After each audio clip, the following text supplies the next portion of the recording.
नमस्कार, आप देख रहे हैं बी मिशन टीवी। आज मेरे साथ बातचीत करने के लिए एक महत्वपूर्ण बिंदु पर बातचीत करने के लिए एडवोकेट रामदास जी मौजूद हैं, जो कि हाथरस के जाने माने वकील हैं और ये कोई पर्चे के मोहताज नहीं है। फिर भी मैं आपको बता दूं, एडवोकेट रामदास वकील जो कि एक बड़ी मेहनत और समाज के साथ हमेशा खड़े होते हुए दिखाई देते हैं। और इसीलिए मैं इनसे ही जो बी.आर. गवई मुख्य न्यायाधीश बने हैं, 52वें मुख्य न्यायाधीश, पहले बौद्धिस्ट और दूसरे जो कल यानी 14 मई को उन्होंने शपथ ली है, राष्ट्रपति द्रौपदी मुर्मू के उन्होंने लिए शपथ। और उसके बाद क्या कुछ खुशी की लहर है जिला वकीलों में, एससी वकीलों में, और क्या कुछ शपथ समारोह के बाद बदलाव होगा। मुख्य न्यायाधीश बने, एक बड़ा पद है। फिलहाल सर, बहुत स्वागत है आपका। धन्यवाद विशाल जी। सर, मेरा आपसे पहला ये सवाल है, बड़े लंबे अरसे के बाद फिर से मुख्य न्यायाधीश बी.आर. गवई जी बने हैं, कैसी उत्साह है? ये बहुत ही हमारे हाथरस जनपद में एडवोकेट में बहुत ही प्रसन्नता और खुशी का माहौल है कि हमारे देश के 52वें मुख्य सर्वोच्च न्यायालय के मुख्य न्यायाधीश श्री बी.आर. गवई जी ने 14 मई को शपथ ली है और उन्होंने अपनी शपथ में कहा है कि मैं विधि द्वारा स्थापित संविधान द्वारा स्थापित विधि का अनुपालन करूंगा और बिना किसी राग द्वेष के, बिना किसी पक्षपात के न्याय दूंगा।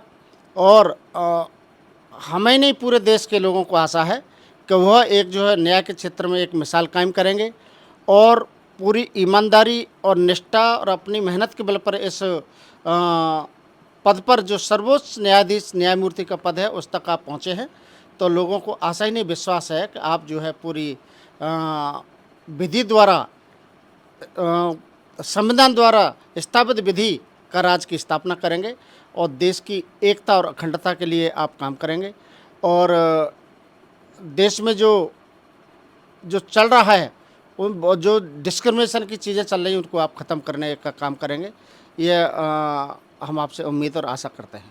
एक शेड्यूल कास्ट मतलब दलित वर्ग से वो बौद्धिस्ट हैं, पहले बौद्धिस्ट हैं और इतने बड़े पद पर पहुंचे हैं। उनका एक बड़ा संघर्ष रहा है, नगर पालिका स्कूल में स्टडी की है उन्होंने। तो कैसे उनके संघर्ष को देख पा रहे हैं यहाँ तक पहुँचना? कैसे उन्होंने कहा कि मैं यहाँ तक जो भी हूँ वह बाबा साहब के संघर्ष और उनकी संविधान की बदौलत हूँ। उनके इस बयान पर आप क्या कहना? निश्चित तौर पर उन्होंने सही कहा है कि वो बहुत छोटे से स्कूल से, जो वहाँ पर सभी सुविधाएं नहीं थी और वो विषम परिस्थितियों से अपना स्टडी करके आए हैं, अपनी लगन और मेहनत और ईमानदारी और सत्यनिष्ठा के बल पर यहाँ पर वो इस सर्वोच्च पद पर पहुँचे हैं न्याय के क्षेत्र में। तो उन्होंने कहा है, और वो भगवान बुद्ध की विचारधारा से प्रभावित हैं। और बाबा साहब अम्बेडकर जी ने जो भारत के संविधान की रचना की है, वो समता, स्वतंत्रता, बंधुता और न्याय पर आधारित की व्यवस्था देता है।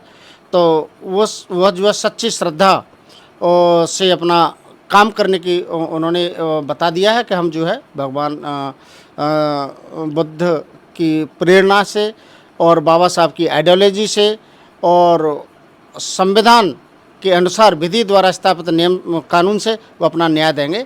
और इस बात से ऐसा लगता है कि देश में जो है बहुत ही एक न्यायप्रिय व्यक्ति ने जो ओथ ली है, जो न्याय के क्षेत्र में वो कीर्तिमान स्थापित करेंगे।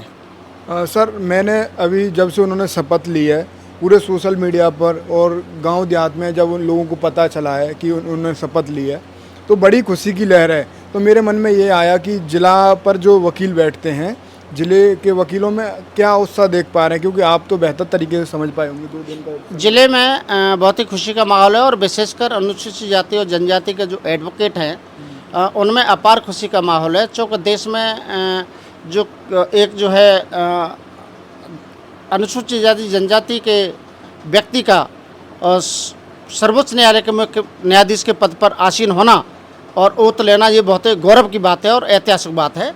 इससे जो है एडवोकेट्स में, विशेषकर जो अनुसूचित जनजाति और ओबीसी के एडवोकेट हैं, उनमें भारी खुशी का माहौल है और वो जश्न मना रहे हैं, मिठाइयाँ बांट रहे हैं। एक और जो बी आर गवई जी का बयान है वो मैं आपको बता देता हूँ। डॉक्टर अंबेडकर के विचारों से प्रेरित होकर उन्होंने सामाजिक न्याय और समानता को अपने निर्णयों में प्राथमिकता दी है। ये उनकी बहुत ही सुंदर आइडियोलॉजी है, जो कि हमारा देश और हमारे देश की जो भूतकाल में स्थितियां रही हैं उनसे ओतप्रोत होकर उन्होंने सामाजिक न्याय के क्षेत्र में जो उनकी विचारधारा है कि सामाजिक न्याय बहुत बड़ा बिंदु है हमारे देश में। चूँकि हमारा देश में जो है ऐसी व्यवस्था रही है कि लोग भेदभाव के शिकार रहे, डिस्क्रिमिनेशन हुआ है, तो सामाजिक न्याय की विचारधारा उनके मन में बहुत बड़ी बात है। और ये बात किसी न्यायाधीश के देख के हमें सामाजिक न्याय के साथ सामाजिक न्याय भी करना है, तो ये बहुत बड़ा उनके दिमाग में बिंदु है। तो ये बहुत बड़ी उनकी जो है सोच है और मैं उस सोच को सलाम करता हूँ कि ऐसे सोच वाले व्यक्ति ने देश के सर्वोच्च न्यायालय के मुख्य न्यायाधीश के पद की शपथ ली है, तो वे एक जो है न्याय के क्षेत्र कीर्तिमान स्थापित करेंगे और वो हमेशा याद रहेंगे। जैसे कि सामाजिक न्याय, एक न्याय होता है, एक सामाजिक न्याय होता है। सामाजिक न्याय में आप और न्याय में क्या फ़र्क समझते हैं? मतलब सामाजिक न्याय में क्या होना चाहिए?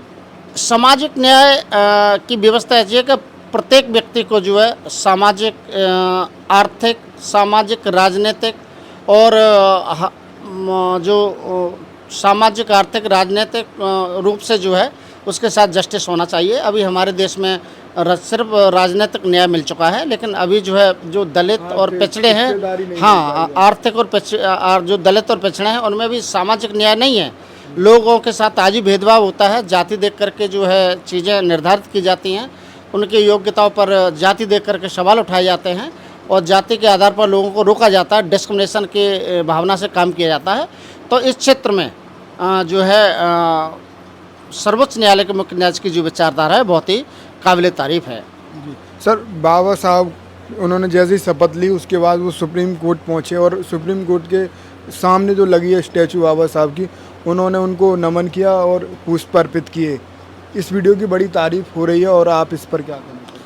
नहीं, उन्होंने देश में जो कानून का राज है वो कानून का राज बाबा साहब अम्बेडकर के संविधान की वजह से स्थापित हुआ है और वो जानते हैं, माननीय सर्वोच्च न्यायालय के मुख्य न्यायाधीश श्री गवई साहब हैं, वो जानते हैं इस बात को कि बाबा साहब ने संविधान का निर्माण किया है और बाबा साहब एक विधिवेत्ता थे और बाबा साहब जो है एक तरह से सिंबल ऑफ नॉलेज हैं और संविधान के निर्माता हैं और देश बाबा साहब के संविधान से चल रहा है। तो बाबा साहब को सबसे पहले उनको प्रणाम करना, ये करना, ये उनकी जो है श्रेष्ठता को दर्शित करता है, न्याय के प्रति श्रेष्ठता को दर्शित करता है। कल एडवोकेट रामदास जी मेरे साथ थे, इनसे मैं आखिरी सवाल में यही पूछूंगा कि बी आर गवई से क्या कुछ इनकी अपील रहेगी और क्या कुछ कहना चाहेंगे। आखिरी सवाल में हम आपसे जानना चाहेंगे कि क्या कुछ अपील रहेगी।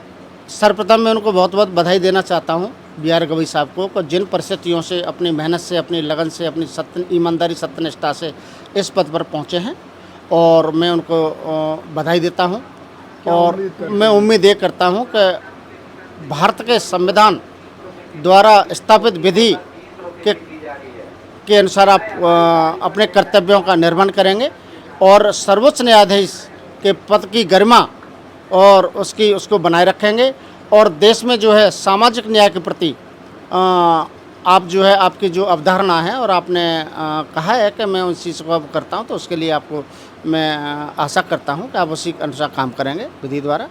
और मैं अपने समाज के लोगों से, अनुसूचित जनजाति के लोगों से कहूँगा कि गवई साहब एक प्रेरणा है और उनसे प्रेरणा लेकर के और आप जो है आगे बढ़ सकते हो। अपनी मेहनत और लगन के बल पर, अपनी ईमानदारी, सत्यनिष्ठा के बल पर आप जो है सर्वोच्च किसी भी पद पर जा सकते हो और ये बाबा साहब का जो संविधान है ये हर प्रत्येक व्यक्ति को जो आगे बढ़ने का अवसर देता है।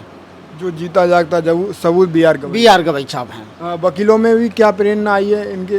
वकीलों में एक उत्साह आया है और बी आर गवई के जो मुख्य न्यायाधीश बने हैं उनसे उनको लगता है कि हमको भी मेहनत करके आगे बढ़ना चाहिए और वो एक हमारे प्रेरणा स्रोत बने हैं बी आर गवई साहब। और इससे जो है देश में लोगों में एक प्रेरणा जगेगी, मोटिवेशन होगा और बी आर गवई साहब को देखकर को बहुत हमारे जो युवा हैं और हमारे देश के जो अधिवक्ता हैं अपनी मेहनत, ईमानदारी, सत्यनिष्ठा के पर आगे बढ़ेंगे। तो मेरे साथ एडवोकेट रामदास जी थे जो कि हाथरस के जाने माने वकील हैं और अक्सर समाज के जो भी केस होते हैं, जो भी मदद हो सकती है वो करते रहते हैं। फ़िलहाल एडवोकेट रामदास वकील जी की बातों पर आपकी क्या प्रतिक्रिया कमेंट में दें, और बी आर गवई जी को मेरी तरफ से भी बहुत बहुत बधाई। इस वीडियो को शेयर करें।